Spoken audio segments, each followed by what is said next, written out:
Hi, today I will talk about culture. Culture is a term that refers to a large and diverse set of mostly intangible aspects of social life. It is very important for shaping social relationships, maintaining and challenging social order. It has two parts, material culture and non-material culture. In material culture there are physical objects and people create and use those. If we provide an example here about clothing, buildings, books, which are mostly material culture.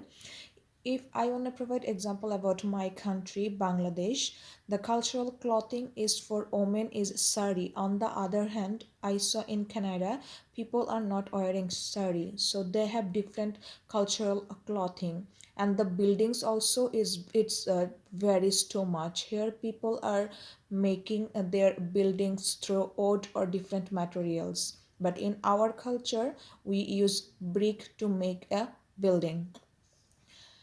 On the other hand, if we talk about the non-material culture, it is beliefs, ideas, language. We also saw a big difference here, how culture varies from one culture to another culture. If we talk about language, in our culture, in Bangladesh, its language is Bangla. On the other hand, in Canada, US is English and French. And we have lots of and if I talk about the beliefs in religion, for us Muslim, we think about Islam, and for the Sikh, Hinduism and other people, they have different beliefs in different religion, and their cultural program also different. I wanna talk about socialization, which our one group present in our class about socialization. It is about norms, customs, values, and roles. Through socialization, we can know what are the social norms of this place and what are the values and roles. And we also get to know how to communicate with other people. Like in our culture, we normally don't communicate, and we cannot say like every time thank you or welcome like that. But when I came in Canada, we are used to communicate by using those words.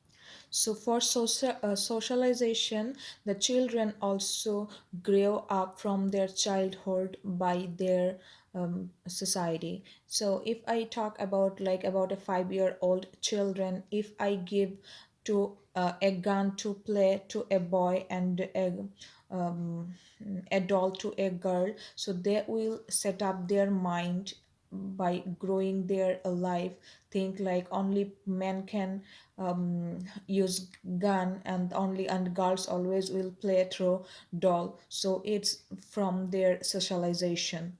And here also another example I wanna talk. It's like when one child is punished for not obeying the rules and the regulation of that place. If he got punished, she or he can being socialized to being behave in a certain manner to conform the norms of the society. So later on he will automatically follow all the rules and regulation. On the other hand, if we did not punished for the first time, he thought, oh, it's okay, it's normal to do. So there are no rules and regulation and bind those um, informal work. We all know that Canada is a multicultural country. So, in multiculturalism, they welcome everything and cultural diversity.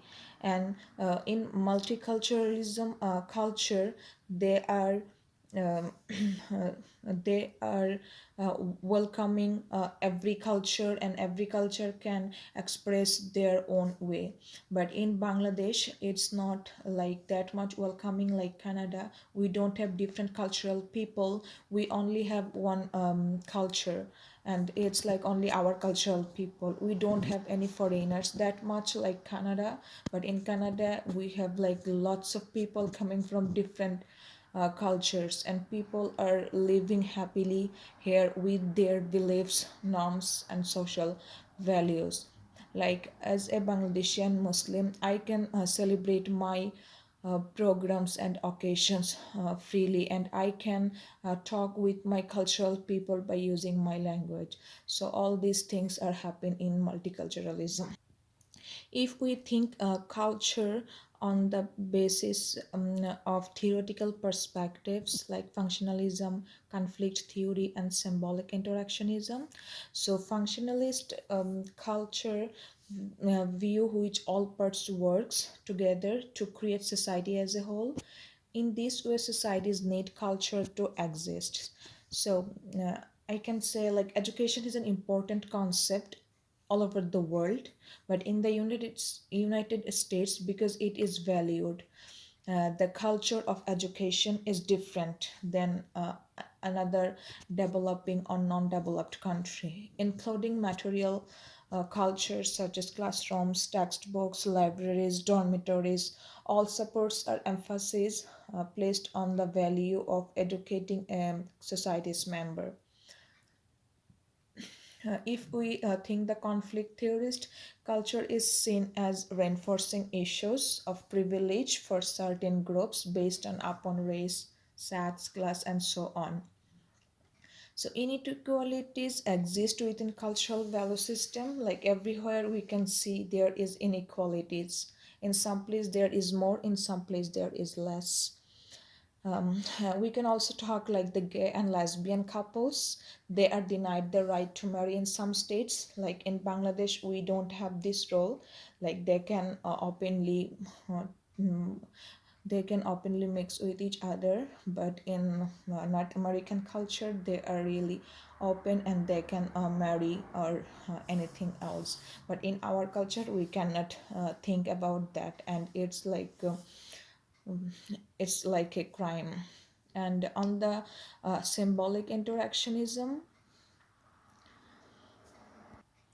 if we talk about different culture, in our culture we only first saying we only say hi or hello, but in other culture they are shaking hands or hugging with each other or kissing. So it varies also culture to culture, which is symbolic interactionism. By that way people also communicate and express their feelings and exchange the culture. Thank you.